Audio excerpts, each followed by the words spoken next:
and we're going to wait until the proper connection is made. Keep in mind, the newer units will take a little bit longer. The older units will be a little bit quicker because of the how many modules it has. Hi, my name is Juan Pinedo. I work with Diesel Laptops. Currently, we're here in the South Carolina shop. We also do field training in Texas, and we're going to be doing a video today about the Diesel tablet number 2 on highway. We also offer the off-highway one, so in case you guys are interested, make sure you guys like, subscribe, and comment. Especially if you guys comment, we can stay engaged, and you can comment to see future videos. Anything you guys would like to comment, just stay engaged with us. We appreciate it, and thank you for you guys' support. So we're gonna get going today, hooking up the Diesel tablet number 2.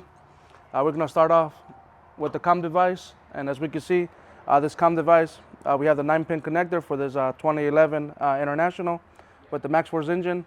The reason why this truck came in today to the shop because as we can see, we have a lot of lights in the dash. It looks like a Christmas tree. All the lights are lit up. So we're gonna go ahead and hook this up. You have two ways, either Bluetooth, which is perfect, so we can work, we don't have to be tied in, or we're gonna go ahead hardwire. It's up to you guys, whichever you guys prefer. So we're gonna go ahead, hook up the 9-pin onto the diagnostic port, which is gonna be right here on this vehicle. So we're gonna go ahead and hook it up. There you go, it's hooked up. So now we're gonna wait to see that everything's starting up, everything's setting up. We're gonna wait until we're ready to communicate. There you go, we heard the beep, so it's thinking we're about to get going. So right now we're ready to go, and we're gonna go ahead and start focusing into the tablet right here. We're gonna go ahead and start off with the auto scan. Keep in mind we have different ways we could communicate, either through the manual or auto scan, whichever you guys prefer.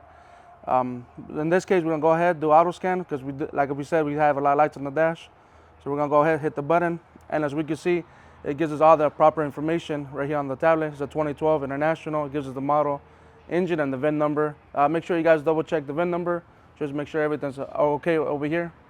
And then from here on, we're gonna go ahead and press the diagnostic button. And now we're connecting via Bluetooth. And we're gonna wait until the proper connection is made. Keep in mind, the newer units will take a little bit longer. The older units will be a little bit quicker because of the how many modules it has. Okay, so as we can see, everything finished downloading, and as we can see right here on the tablet, we're able to see the different modules. So for example, the first one is going to be the engine, second one is going to be transmission. We have the shift console primary, we have the brakes, instrument cluster, body controller, and then we have the last one, which is the component 150. So as we can see, like we talked about, we have a bunch of lights in the dash. We're going to go ahead and begin with the engine to see if we have any type of engine codes. So right now it's scanning. We're about to enter into the module.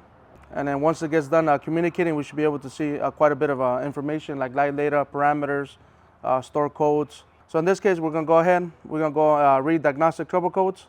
Okay, so as we can see, we have 2 codes right here on the screen, well actually 3, the one right here on the bottom. And we have the generic SPN numbers, we have the FMI numbers as well.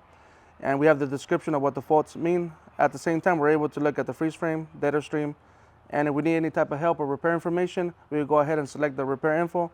And that's going to navigate us to Diesel Repair, where we're able to get all the proper information, troubleshooting, diagrams, in order to solve the issue that this truck came in with today. And at the same time, it gives us the occurrence of how many times the faults have been happening. So in this case, I will go ahead to click on freeze frame for this code right here. So keep in mind, we're able to see freeze frame, data stream, help, and if we need more information for repair, we're able to select the repair information tab, and it'll take us to the Diesel Repair website where we're able to pick up more information, wiring diagrams, troubleshooting steps, and things like that in order to help us solve our check engine light issue on the dash.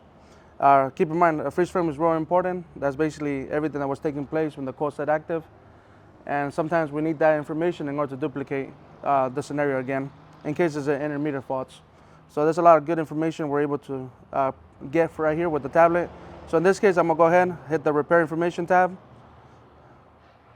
It's gonna navigate us Diesel Repair. I'm already logged in right here. And as we can see, one of the biggest things you guys wanna start off with is gonna be the VIN decoder. Once you guys input the VIN decoder, it's gonna be able to decode it for you. It's gonna give you all the proper information.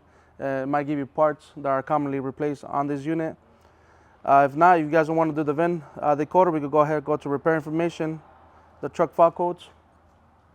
And in this case, we know for a fact it's international, so we're gonna go ahead, locate the international. We're gonna go ahead and locate the year. It's gonna be a 2012. And then the model is gonna be a MaxxForce 13. And the code right here, for example, I'm gonna leave it blank at the moment. I'm gonna go ahead and press search. So you guys can have a quick view, basically what you're able to do with diesel repair. So I'll go ahead and select this first one. It's gonna be the SPN 3598 FMI4. And basically the description of the fault is ECM power output 2 below normal. So I'm gonna go ahead, select step-by-step troubleshooting. The read more section is included in a step-by-step. I'm gonna go ahead, select the view document. Okay, so as we can see right here, on the beginning, we can see a diagram. Also, what you guys want to do, you guys want to zoom in so you got a clearer picture.